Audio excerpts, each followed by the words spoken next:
राधे राधे, जय श्री कृष्णा। नमस्कार दोस्तों, मैं हेमलता उपाध्याय आप सभी का अपने चैनल पर बहुत बहुत स्वागत करती हूं।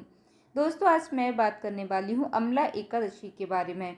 अमला एकादशी की सर्वप्रथम आप सभी को बहुत बहुत शुभकामनाएं।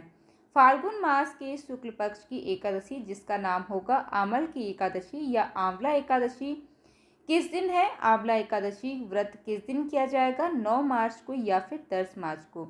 क्योंकि दोस्तों 9 मार्च को भी एकादशी है और 10 मार्च को भी एकादशी है, तो व्रत किस दिन उत्तम रहेगा? भद्रा भी बताई जा रही है, तो भद्रा का प्रभाव रहेगा कि नहीं रहेगा, किस प्रकार से पूजन करना है? आंवला एकादशी बहुत ही महत्वपूर्ण होती है दोस्तों। आप सभी जानते हैं, जैसा नाम से ही यह ज्ञात हो जाता है। तो आंवल की एकादशी का पूजन किस प्रकार से आपको करना है, इसमें आंवले का प्रयोग आपको कैसे करना है, क्या आंवले के वृक्ष की पूजा करनी चाहिए, या जिन माताओं बहनों भाई बंधुओं के पास आंवले का वृक्ष ना हो वह आंवले के फल की पूजा कर सकते हैं, या फिर किस प्रकार से उनको पूजन करना चाहिए। जिनके पास आंवले का वृक्ष या फल नहीं है, तो उन्हें किस प्रकार से जो है आज के दिन पूजा करनी है। शास्त्रीय जानकारी क्या है दोस्तों इस एकादशी से संबंधित, वह मैं आज को आपको इस वीडियो के जरिए बताने वाली हूँ।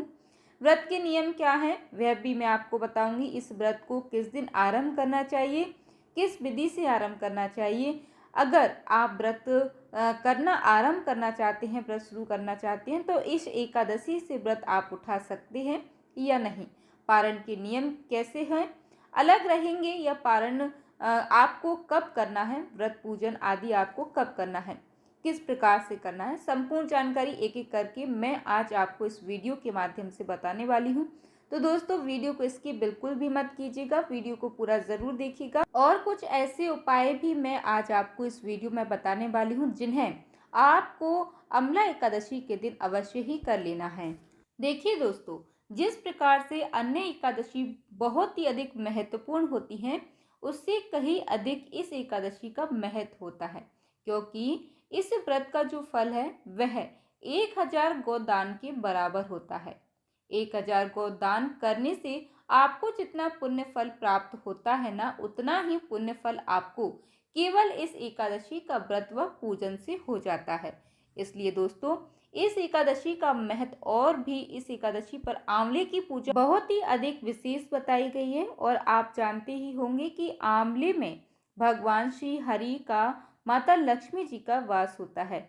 अगर आंवले की पूजा हो रही है और एकादशी, तो वैसे भी भगवान श्री हरि की प्रिय तिथि है। कितने बड़े संयोग इसमें बन रहे हैं दोस्तों। आंवले की पूजा है जो माता लक्ष्मी और भगवान श्री हरि का वास स्थान है। एकादशी जिस पर भगवान श्री हरि का विशेष महिमा आती है, तो यह जो व्रत है इसलिए बहुत अधिक महत्वपूर्ण हो जाता है। चलिए दोस्तों, अब आप इसकी पूजा की जो सामग्री है उसे नोट कर लीजिएगा। सामग्री के रूप में सबसे पहले तो आपके पास आंवले का पौधा होना चाहिए, वृक्ष होना चाहिए। यदि आंवले का पौधा ना हो तो आंवले का फल आप अवश्य ले लीजिएगा। रोली, मौली, पान, सुपारी, लौंग, इलायची, धूप, दीप, नैवेद्य। नैवेद्य में भोग लगाने के लिए भगवान श्री हरि के प्रिय मिठाई हरे रंग की मिठाई होनी चाहिए, जिसमें आंवले का अंश हो तो बहुत उत्तम रहेगा। या फिर आप भगवान को आंवला भी समर्पित कर सकते हैं फल के रूप में, और मिश्री भी अर्पित कर सकते हैं। फूल रख लीजिएगा, फूलों की माला अगर आपके पास मिल जाए तो बहुत ही उत्तम होगा। एक लोटा, तांबे का लोटा आपको लेना है, आपके पास यह होना चाहिए। उसमें पहले से आप शुद्ध जल भर के रख लीजिएगा, उसको साफ करके रख लीजिएगा। उसके बाद उसमें थोड़ा सा गंगा जल भरिए, उसके बाद उसमें शुद्ध जल भर लीजिएगा। एक थाली में यह सारी सामग्री आपको सजा लेना है। भगवान श्री हरि की कोई तस्वीर या प्रतिमा आपके पास होनी चाहिए। एक चौकी की आपको आवश्यकता पड़ेगी, पीला वस्त्र आपको लेना है, और उसके साथ ही दोस्तों दीपक आप रख लीजिएगा, शुद्ध घी आप रख लीजिएगा। घी अगर ना हो तो आप तिल के तेल का भी प्रयोग कर सकते हैं। धूप रख लीजिएगा, एक घड़ा रख लीजिएगा कलश स्थापित करने के लिए। इस दिन के लिए तो एक कलश हम स्थापित कर ही सकते हैं दोस्तों, कलश ले लीजिएगा। कलश के रूप में आप पीतल का, तांबे का या किसी धातु का भी ले सकते हैं, अन्यथा आप मिट्टी का कलश भी ले सकते हैं। यह आपको दान करना नहीं है, दान करने की आवश्यकता नहीं है। इसको जैसे विजया एकादशी पर कलश को दान करना था, तो इस एकादशी में, आंवल की एकादशी में जो कलश होगा उसका दान करने की आवश्यकता आपको नहीं पड़ेगी। आप केवल एक कलश स्थापित करेंगे तो पूजा के लिए कलश की आवश्यकता होगी, और उसके ऊपर रखने के लिए श्रीफल अगर आपके पास मिल जाए तो एक नारियल ले लीजिएगा, पानी वाला नारियल लीजिएगा। पंच पल्लव आपको लेना है, आम के पत्ते या फिर अशोक के पत्ते आप ले सकती हैं। यह सारी सामग्री जो मैं आपको बता रही हूँ वह आप पहले से एकत्रित करके रख लीजिएगा। एक दिन पहले से सारी सामग्री को आप जुटा करके रख लीजिएगा, क्योंकि देखिए हड़बड़ी में हम कई सारी चीज़ें जो है भूल जाते हैं। एक दिन पहले से अगर हम तैयारियां करके रख लेते हैं तो हमें पूजा करने में बहुत ही ज़्यादा आसानी होती है। अब अगले दिन दोस्तों, यानी कि व्रत वाले दिन सूर्योदय से पहले आप उठ जाइएगा। उठने के बाद स्नान कर लीजिएगा। स्नान करने के बाद अच्छे से मंदिर की साफ सफाई, जहाँ भी आप पूजा कर रहे हैं उस स्थान को अच्छे से साफ कर लीजिएगा। सारी सामग्री एकत्रित करके और आसन लगा करके बैठ जाइए। उत्तर दिशा की ओर आपने अपना मुख करके बैठना है। उत्तर दिशा की ओर अगर स्थान ना मिले तो पूर्व दिशा की ओर भी आप अपना मुख करके बैठ सकते हैं। चौकी लगा लीजिएगा। अगर आपके पास लकड़ी की चौकी है तो सबसे पहले वह लगाइए। अगर आपके पास पीला वस्त्र है तो वह उसके ऊपर आप बिछा लीजिएगा। अगर लकड़ी की चौकी या वस्त्र नहीं है आपके पास तो कोई बात नहीं, आप पृथ्वी पर भी भगवान को जो है अच्छे से पहले ज़मीन को अच्छे से लीप करके, स्वास्तिक वगैरह बना करके, उस पर चौक अच्छे से बना करके आप वहाँ पर भगवान की मूर्ति विराजमान कर सकते हैं। कुछ बिछा लीजिएगा।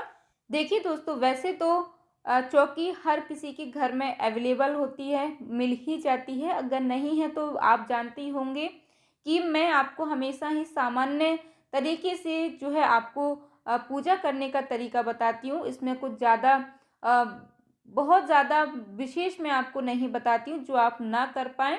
मैं हमेशा ऐसी ही पूजा आपके साथ शेयर करती हूँ जो आप बहुत ही आसानी से, बहुत ही प्रेम से कर पाएँ। मैं हमेशा ही दोस्तों आपके साथ ऐसी पूजा विधि शेयर करने की कोशिश करती हूँ जो हर व्यक्ति उस विधि से पूजा कर सकता है। ऐसा नहीं है कि अगर कोई व्यक्ति गरीब है तो वह उस विधि से पूजा ना कर पाए, ऐसा बिल्कुल भी नहीं है। मैं बहुत ही साधारण विधि आपके साथ शेयर करती हूँ। हर व्यक्ति पूजा इस तरीके से कर सकता है। तो देखिए आपको करना क्या है। सबसे पहले आप जहाँ पर पूजा कर रहे हैं उस स्थान को अच्छे से साफ कर लीजिएगा। जो भी आपकी पूजा की सामग्री है उसको शुद्ध जल से शुद्ध कर लीजिएगा, शुद्धिकरण कर लीजिएगा, पवित्रीकरण करेंगे। हम यहाँ पे मंत्र पढ़ते हैं। आप एक पुष्प लीजिएगा और जो लोटे में जल भरा होगा ना, गंगा जल मिला हुआ जल, उस जल से छींटे छींटे आपको मारना है। पुष्प को पानी में डुबो करके सारी सामग्री पर, उस स्थान पर आपको जल का जो है छींटा मारना है। इस प्रकार से करके आपको सारी सामग्रियों को शुद्ध कर लेना है। अगर आपको शुद्धिकरण का मंत्र आता है तो आप मंत्र का उच्चारण कर लीजिएगा, नहीं आता है तो कोई बात नहीं दोस्तों। हमारा भाव पूजा में बहुत ज़्यादा ज़रूरी होता है। उसके बाद दोस्तों, आपने जो चौकी लगाई है उस पर आप भगवान की प्रतिमा स्थापित करेंगे। उसके बाद आपको पीला, जो चौकी है उस पर पीला वस्त्र बिछाने के बाद भगवान की प्रतिमा जो है वहाँ पर स्थापित कर देना है। प्रतिमा, तस्वीर, आप जो भी है आपके पास वहाँ पर रख दीजिएगा। उसके बाद आपको क्या करना है, पुष्प के रूप में वहाँ पर थोड़े से फूल रख दीजिएगा और इस प्रकार से भगवान से भाव रखिए कि हम भगवान को यहाँ पर आसन दे रहे हैं और इस पर भगवान विराजमान हो जाएं, और उसके ऊपर भगवान की तस्वीर या प्रतिमा जो भी है उसको स्थापित कर दीजिएगा। जहाँ आपने भगवान श्री हरि नारायण को स्थापित किया है ना, उनके सीधे हाथ की तरफ राइट हैंड की साइड आपको क्या करना है, आंवले का वृक्ष रख देना है। यदि आपके पास आंवले का गमला है तो आप उसको रख दीजिएगा, पौधा है छोटा सा तो आप उसको रख दीजिएगा।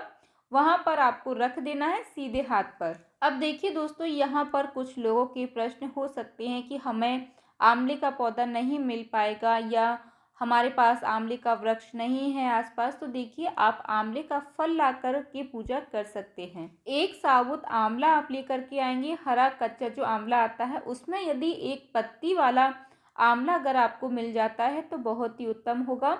वह आंवला आप लीजिएगा और उससे जहाँ आपने भगवान श्री हरि को स्थापित किया है, उनकी प्रतिमा को स्थापित किया, उनके सीधे हाथ की तरफ आपको पहले पुष्प रखना है। उसके बाद आप पुष्प का आसन देने के बाद आपको वहाँ पर आंवला स्थापित कर देना है।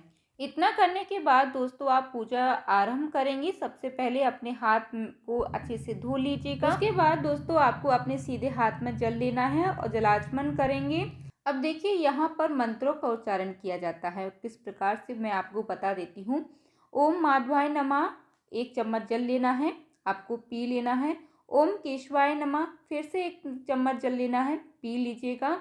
ओम नारायणाय नमः, पुनः आपको 1 चम्मच जल लेना है और पी लेना है।